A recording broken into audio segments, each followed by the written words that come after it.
Hello नमस्ते सबैमा। म आज मिठा मायाका भावहरू जताउँदैछु। हामी छोटो समयमा भेटिएका साथीहरू हौँ। समय पनि कस्तो अचम्म, हिजो अस्ति मात्र नयाँ अनुहारहरू अनि नयाँ मान्छेहरू, कसैले कसैले नचिन्ने। नाम के हो, घर कहाँ नि, यता कता बस्नुहुन्छ भनेर सोधिने ती प्रश्नहरू थिए।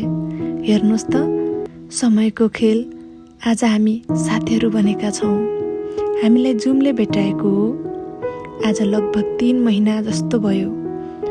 यो छोटो मिठो समय बितेको थाहा नै भएन। अब छुट्टिने दिन नजिकै आउँदैछ, कतै घुम्न जाऊँ न भनेर बनाएको यो प्लान, आज हामी यो ठाउँमा छौँ। हाँस्दै बोल्दै मिठा तिता कुरा गर्दै हिँडिरहेका छौँ। मिठा खानेकुराका प्रकारहरू सँगै चिसो पानी, केटी मान्छेहरूलाई मनपर्ने चटपटे त छुटाउनु नै भएन नि है। मिठा खानेकुराहरू बोकेर, धेरै खानेकुराहरू बोकेर डाँडा चढ्दै हाँस्दै एक अर्कालाई गिजाउँदै ठट्याउँदै हिँडिरहेको पल हो यो। हाम्रो मेमोरीको लागि खिचिएका ती तस्बिरहरू, भिडियोहरू अझै मोबाइलमा थुप्रो छन्।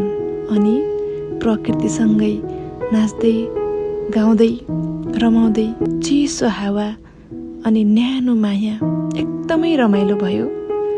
दिन बितेको थाहा नै भएन। यो मिठो सम्झना रहिरहोस्। I love you all. I love you so much.